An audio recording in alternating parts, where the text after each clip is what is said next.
Halo guys, kembali lagi bersama saya Yogi di channel D2YT Movie. Pada video kali ini, saya akan melanjutkan part ke-6 dari alur cerita manhwa yang berjudul Dragon Master, yang mana sudah kita ketahui bersama di part sebelumnya saat Minglang dan rombongannya sedang melakukan perjalanan ke Sekte Pedang Myosan untuk mencari potongan dari lentera giok kuno yang akan digunakan untuk menyembuhkan Li Yunxi yang terluka akibat penggunaan teknik rahasia bernama Burning Soul. Minglang dan rombongannya bertemu dengan Sekte Tanpa Mata, yang merupakan sekte sesat yang sering mengorbankan para Buddha untuk mendapatkan kekuatan secara instan. Dan karena Xinghua yang ada pada tubuh Li Yunxi terus-menerus melihat mimpi tentang perbuatan dari Sekte Tanpa Mata itu, akhirnya Minglang dan rombongannya pun memutuskan untuk menghancurkan Sekte Tanpa Mata. Minglang berhasil mengalahkan pemimpin Sekte Tanpa Mata, bahkan menghancurkannya. Dan kini karena adanya kejadian ini, Minglang dan yang lainnya memutuskan untuk melaporkan ke sekte masing-masing agar bisa diselidiki lebih lanjut, karena meski mereka semua adalah budak yang tidak dilindungi oleh peraturan dinasti, tetapi mereka menganggap bahwa hal seperti ini adalah perbuatan yang tidak manusiawi. Singkat cerita, setelah beberapa hari berlalu sejak mengalahkan Sekte Tanpa Mata, kini Minglang dan rombongan akhirnya tiba di negara Miao, negara di mana tempat Sekte Pedang Myosan berada. Dan kebetulan di sana sedang ada persiapan untuk musim rekrut suami yang biasanya diselenggarakan setahun sekali. Jadi di sana banyak sekali orang-orang dari negara lain yang datang. Karena yang diperebutkan untuk menjadi istri biasanya adalah sang putri, penguasa kota, dan wanita rakyat biasa. Ayah Minglang dan ibunya dulu bisa menikah juga karena mengikuti acara ini.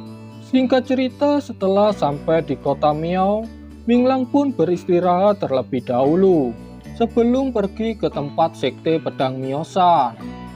Dan pada keesokan paginya, Minglang yang sedang tertidur dikagetkan dengan suara berisik dari luar.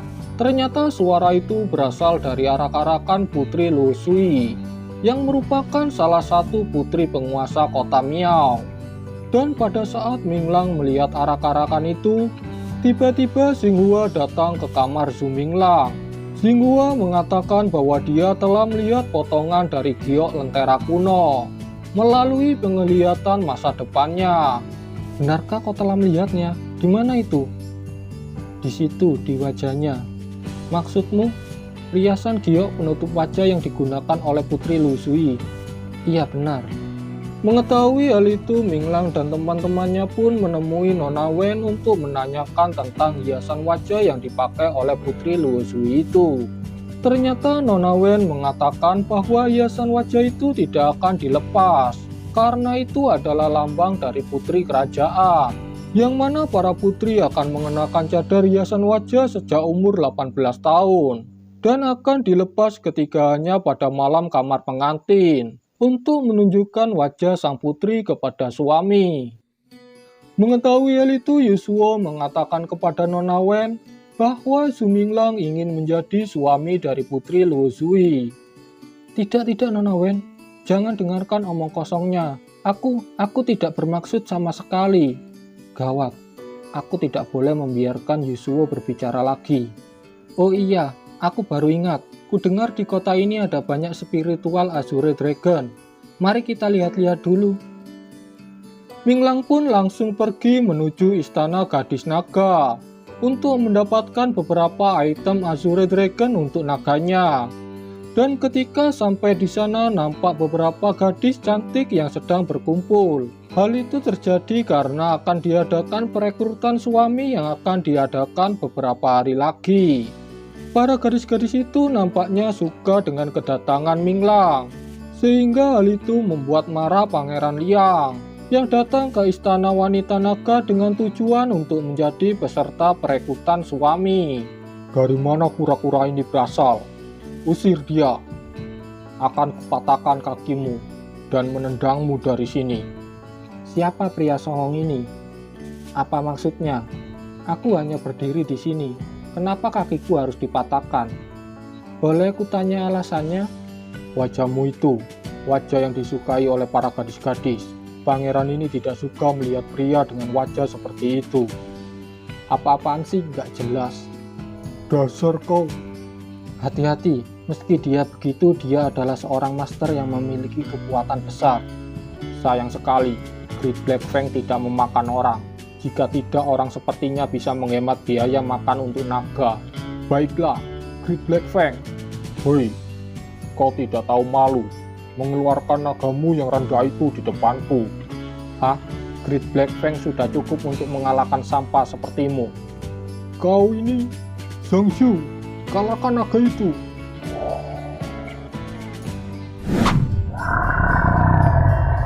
Nampaknya Great Black Fang tidak cocok untuk melawan orang itu. Mundurlah Great Black Fang. King Zhao, giliranmu. Tidak berguna. Zhongba, maju. Baik. Apa hebatnya Dragon Tamer itu? Aku akan mengalahkannya.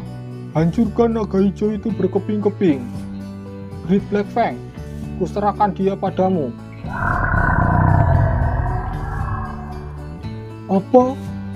Great Black Fang, buang sampah-sampah ini. Tidak, lepaskan aku. Oh, saudari lainnya pilih yang lain saja. Tuan Zhu milikku. Hah? Kenapa jadi begini? Singkat cerita, kemudian Minglang pun menjelaskan tujuannya kemari, yaitu bukan untuk menjadi peserta perekrutan suami, melainkan untuk mencari dan membeli item Azure Dragon untuk naganya. Dan setelah melihat-lihat beberapa item Azure Dragon, Minglang pun membeli beberapa item dan kemudian kembali ke penginapannya agar bisa langsung mengerjakan pembuatan Dragon Armor dengan menggunakan teknik yang tidak familiar. Dan setelah beberapa hari, akhirnya pembuatan armor untuk Xiaobeki pun selesai. Minglang pun langsung memakaikannya pada Xiaobeki. Melihat cahaya ini, berarti injeksinya berhasil. Hah? Kenapa casting art setengah matang sepertimu mampu membuat produk suci? Mungkin karena aku adalah seorang jenius. Apa itu kultivasi pedang, Dragon Tamer, atau penempaan? Semuanya dapat kukendalikan dengan mudah. Tetapi di saat bersamaan dengan hal itu, seorang wanita bernama Wan Feng dari Sekte Pedang Mioshan datang. Dia datang ke kamar Zhu Minglang untuk mengatakan bahwa 3 tetua Sekte Pedang Mioshan telah memberi izin kepada Minglang dan teman-temannya untuk memasuki Sekte Pedang Mioshan. Singkat cerita, pada keesokan paginya, Minglang, Wu Feng, dan Nalingsa pun pergi ke kaki gunung Sekte Pedang Mioshan dengan dipandu oleh 3 murid dari Sekte Pedang Mioshan. Dan untuk mencapai tempat Sekte Pedang Mioshan yang ada di puncak gunung, Minglang, Wu Feng, dan Nalingsa harus mendaki sebuah tangga, yang mana tangga itu telah terukir ilmu pedang dari Sekte Pedang Mioshan. Yang artinya jika mereka tidak mengerti maksud dari ilmu pedang yang ada di dalamnya, maka mereka tidak akan pernah sampai di puncak dan masuk ke Sekte Pedang Mioshan. Baiklah, kami akan menunggu kalian bertiga di puncak. Ketiga murid dari Sekte Pedang Mioshan pun pergi terlebih dahulu. Sedangkan Minglang, Wu Feng, dan Nalingsa juga mulai menaiki tangga. Tapi masing-masing dari mereka mengambil tangga yang berbeda. Kemudian setelah beberapa jam berlalu, kita diperlihatkan Minglang yang sedang beristirahat di tengah perjalanannya. Dan di saat bersamaan dengan hal itu, tiba-tiba pedang roh naga Minglang bereaksi dengan sesuatu yang ada di sana. Minglang pun mencoba mengikuti reaksi dari pedang roh naganya itu. Dan ternyata reaksi itu mengarah pada hutan pedang yang ada di Sekte Pedang Mioshan, yaitu tempat yang sama seperti yang ada pada Sekte Pedang Yosan. Hal itu bisa terjadi karena dulunya Sekte Pedang Mioshan dan Sekte Pedang Yosan awalnya adalah sebuah keluarga, tetapi kemudian mengalami perpecahan. Dan pada saat itulah banyak master terkenal jatuh. dan juga pedang terkenal banyak yang rusak. Maka dari itu di kedua sekte pedang ini sama-sama memiliki hutan pedang. Minglang pun tidak heran lagi mengapa pedang ronaganya bisa beresonansi dengan tempat ini. Karena pada dasarnya jiwa pedang hanya bisa dibangunkan dalam keadaan tertentu. Dan benar, tak selang beberapa lama jiwa pedang yang ada di tempat itu juga mulai bangkit karena telah beresonansi dengan pedang ronaga milik Minglang. Bagus, dengan ini pedang ronaga apiku bisa. Sedangkan di sisi lain di pavilion sekte pedang Miosan, nampak Wu Feng yang baru sampai di puncak sekte pedang Miosan.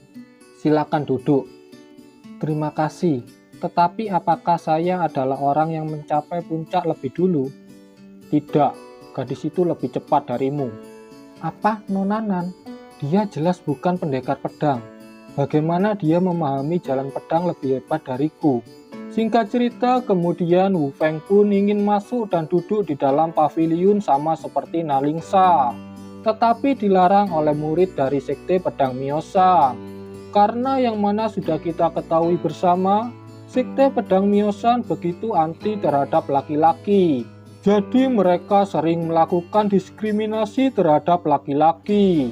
Kemudian setengah jam pun berlalu. Kini Minglang juga tiba di puncak gunung sekte pedang Miosan. Silakan duduk di luar seperti kedua saudaramu. Minglang pun tidak menghiraukan perkataan dari murid sekte pedang Miosan dan tetap masuk ke dalam pavilion. Menurut aturan kami pria tidak boleh masuk. Kalian yang membuat aturan sendiri. Jadi terserah aku mau mengikuti aturan itu atau tidak. Yuhu, bagus, mantap. Tuan Wu, murid sekte Anda sangat susah diatur. Maaf, dia bukan murid sekte. Dia adik seperguruanku. Dan kau menyuruhku mengaturnya? Kakek kami saja yang merupakan pemimpin dari sekte pedang Yosan tidak dapat mengaturnya. Apalagi aku. Minglang, jika kau tidak mau mematuhi peraturan kami tidak akan memulai acara pertukaran ilmu pedangnya. Terserah, aku tidak tertarik dengan teknik pedang kuno yang membosankan. Kau, rasakan pedangku. Dasar katak dalam sumur. Hahaha, teknik pedang Jianzhou. Apa? Dia bisa menggunakan teknik pedang tersembunyi dari sekte pedang Miosan. Tidak. Kenapa aku bisa kalah dengan mudahnya? Itu karena pedang ronagaku telah melahap semua pedang kuno sekte pedang Miosan. Sekarang teknik pedangku sebanding dengan tingkat raja atas. Oke, sampai di sini dulu untuk part 6-nya. Untuk part selanjutnya kita lanjut jika sudah ada chapter ke 150-nya. See you next time.